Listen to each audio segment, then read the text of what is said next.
that research. Please. Good evening, ladies and gentlemen. It's a pleasure to be here. Thank you to Hannah and the Finnish Ministry and to the FO for inviting me here. I've been asked to present to you the journey of Irish agriculture over the last 10 years. I've got 10 minutes to sum up 10 years' work. I used to work for TEAGAS, the Irish Agriculture and Food Development Authority, in Ireland for 20 years. As of September, I'm working for Wageningen University of Research for their Economic Research Institute. We started a journey in Ireland when we realised that greenhouse gas emissions were a big problem for agriculture. And this graph sums that up. On the right-hand side here, you see Ireland, and what is plotted here is the share of national emissions that comes from the agricultural sector. And Ireland has the highest share of from agriculture. Now that means that if we want to reduce our national emissions, we have to include agriculture into the equation. That's where we started our journey. This is the setup of TEAGAS, our research institute, and we have different centers and units that deal with different aspects of agriculture. All of these aspects, we know, touch on greenhouse gases, agricultural greenhouse gas emissions. That is cross-cutting. So we set up a greenhouse gas working group where we brought all the expertise from the different centers and units together. And we worked very closely and fed in to the agricultural greenhouse gas task force that is being led by the Department of Agriculture in Ireland. Now, we are not the only one feeding into this task force. Of course, the ministry feeds into it itself in terms of policy. Crucially, and I'll come back to this later, also the Irish Food Board, or BEA, the Food Marketing Board, is feeding into that task force, as is, of course, the Environmental Protection Agency in terms of the MRV. Now, the first thing that we did in our greenhouse gas working group was to bring together all the expertise around the country from research, but also from advisory, on how we can reduce greenhouse gas emissions. And from all that research and these practices, we collated what is known as a marginal abatement cost curve. Many of you will be familiar with it. What it basically shows, it's a sum up of all the actions that farmers can take to reduce emissions. The width of each bar here shows the potential mitigation at national level in megatons CO2 equivalent. Okay, so the wider the bar, the more it will make an impact. The height of the bar, if it's below the axis, means that it's cost beneficial. Farmers actually make more profit if they implement that measure. On the right-hand side, we see bars going up, and that means they're very expensive when we express it as euros per ton CO2 equivalents. I won't go through each of these measures in detail, but basically we've color-coded them. Green measures are those that refer to farm efficiency, for example, grazing management or fertilizer management. Yellow measures are those that refer to land use or land use change, whereas blue measures refer to technological interventions. Think, for example, of anaerobic digestion. Then we started thinking, why are these measures not already being implemented by farmers? What are the obstacles to implementation? The blue measures was very straightforward. They're expensive. By the way, we didn't design it in the way that the blue measures are expensive and the green measures are cheap. That's how the figures worked out in the end. So technological measures tend to be expensive. But then, what about the green measures, where farmers actually make a profit from reducing greenhouse gas emissions? Why aren't they already doing that? Well, the main obstacle there is an information gap, knowledge transfer. For that reason, to overcome that knowledge gap, we developed what we call the Carbon Navigator. So it helps farmers to identify the measures that are applicable on their farm. And in focus groups, we asked farmers what they wanted. They wanted to know what can I do on my farm, given my circumstances. They want to know, how do I compare to my neighbor? Not to the national average, because I may be in a very unfavorable environment. So how do I compare to my neighbor on the same soil type? And is this going to cost me money? So this is the Navigator. It's fairly straightforward in its setup. What you see here is each of those green measures on the left-hand side. And based on that science that we did, The farmer assesses where he or she is currently. For example, in the grazing season, what is the current turnout date of the animals, and what is the target date. Now the farmer can specify that themselves. We don't tell them what the target date should be, how ambitious they should be. They can assess best how far they think they can push that target date. We plot their performance of the current system versus their own target against their own neighbours on the same soil type. We show them how this reduces carbon footprint. Most importantly, we show them the money at the end. And that is where we get their interest. Now, this Carbon Navigator is being rolled out to 65,000 farms across Ireland. That's more than half of all the farms in Ireland, as part of the quality assurance scheme that is run by our Irish Food Marketing Board under the Origin Green Label. The Origin Green Label now covers 90% of food exports from Ireland. So that means that 90% of Irish exports come from farms that have applied the Carbon Navigator. Where does all this lead us? This is where the efficiency brings us. What I show here is the carbon footprint of our food, standardized by calorie, since from 1990 to current and our projections going forward. And it shows that working on efficiency reduces the carbon footprint. We've been able, if we put 1990, take 1990 as one, we currently have a footprint of 85% of what we used to have. And we're projecting that it will go further down to about 75 or 70% of what it used to be. That's a significant reduction. But that's half the story. Here we see the same graph in green, but what I've plotted here in yellow is the total food production since 1990 and our projections. And we project that food production will increase over the next number of years in response to the phasing out of the EU milk quota. When you combine food production and carbon footprint, the red line gives you our total agricultural emissions over time. And it shows that they are very, very recalcitrant. They're very hard to turn downwards. Half of this graph, half of the story, is good news. It means a decoupling of economic growth from emissions. It's the good news. The other half of the story is that the world is not waiting for flatlined emissions. The world is waiting for a reduction. So that is where we started looking at the last option, land use and land use change. What is the difficulty with that? A big difficulty was that for the 2020 EU targets, that was not taken into account.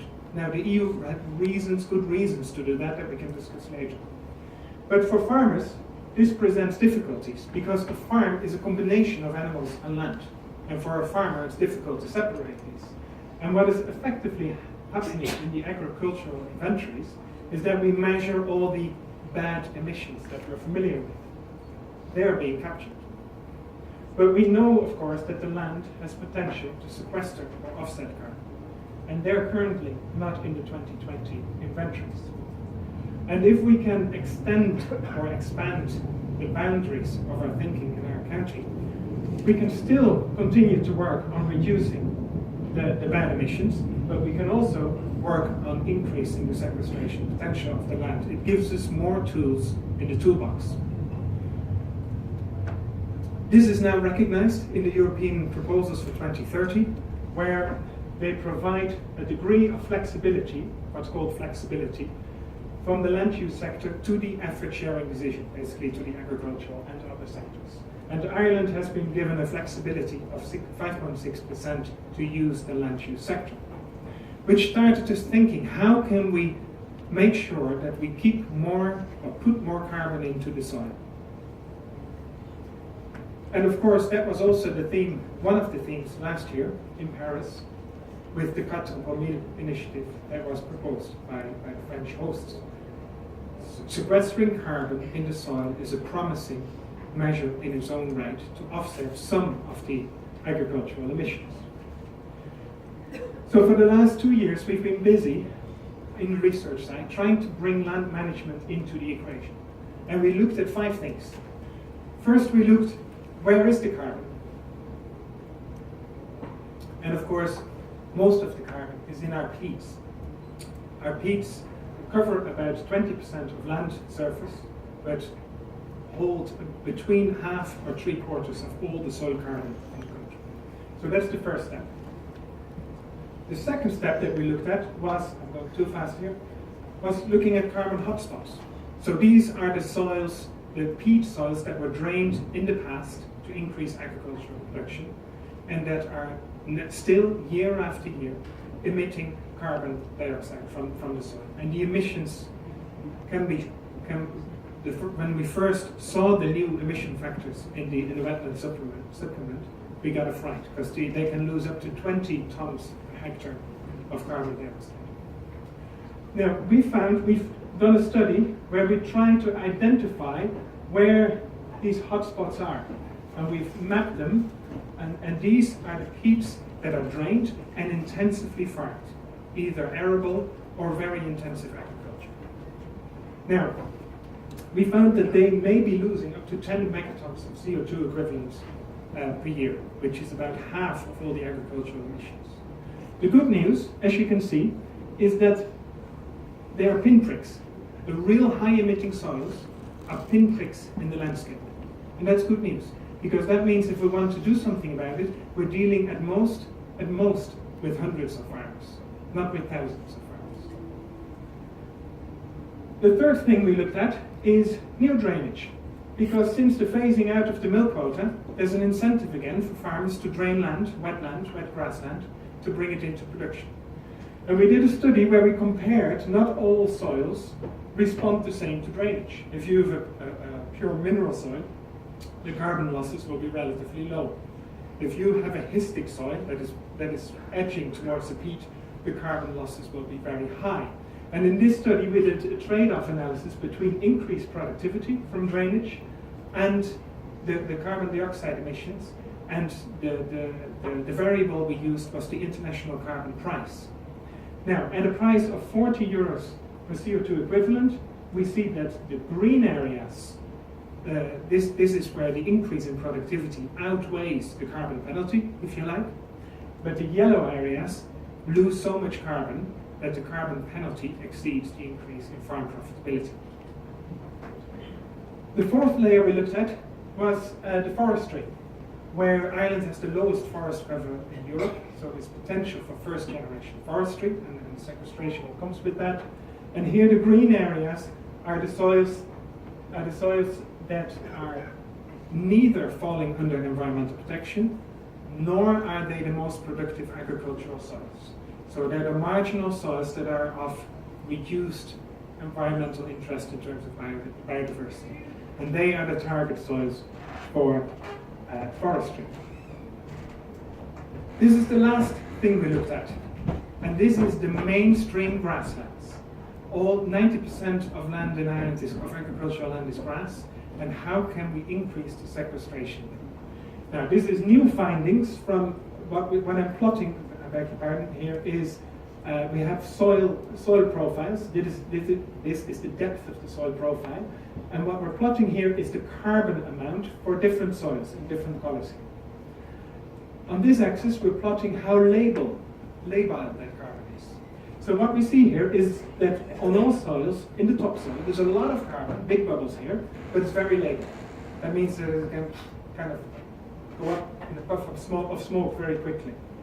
But in some soils, we found carbon that is very stable, that has been there for hundreds or thousands of years. And the key is that we found that this sink at deep levels, deep layers, is still unsaturated. It's actually sequestering long-term stable carbon. Now, we're so excited about this that it's currently for review in Nature, because this is a sink that has not yet featured in any models, in any climate models, or any accounting mechanisms. And we're able to map these blue and pink soils on the map of Ireland. Now, put them all together, and this is, if you like, a plan for climate-smart land management, for sequestering carbon, where the black areas are peats, and there the objective is to maintain what we have, to protect the peats. Green is the areas most suitable for new afforestation. Red, these pinpricks, are the areas for selective remediation, and you can do two things. You can either raise the water table, or you can extensify and reduce fertilizer inputs. But because we're only dealing with hundreds of farmers, it could be a candidate for an agri-environmental scheme. Then we have yellow, is the areas where we have to be careful with drainage. Now that can be tied into the areas of natural constraints, the new delineation of that, of the EU. And finally, the blue areas are where we have these unsaturated sinks. We still need to do more research needed, on how we can manage those grasslands to increase that sink behavior. Finally, we've got the grey areas that have shown little potential for carbon sequestration. Those are also the areas of intensive agricultural use, and that's where we would focus the efficiency story and the carbon navigator. What have we learned from this process? And that's my last slide. 3 things. Reflecting on the last 10 years, what has been important? One is to have a shared plan between science, policy, the MRV, and the marketing. Money talks. There's no point in trying to convince farmers to do the right thing for the planet unless you put a price tag on it. And finally, don't constrain the options. When we started thinking about carbon sequestration and land management, there's a lot of people who said, why are you doing research on that? It can't be counted. It's pointless. But we said, no, the inventory should follow the science. Good science should show what's possible, and the inventory should reflect that going into the future. And that's the end of my presentation. Thank you very much.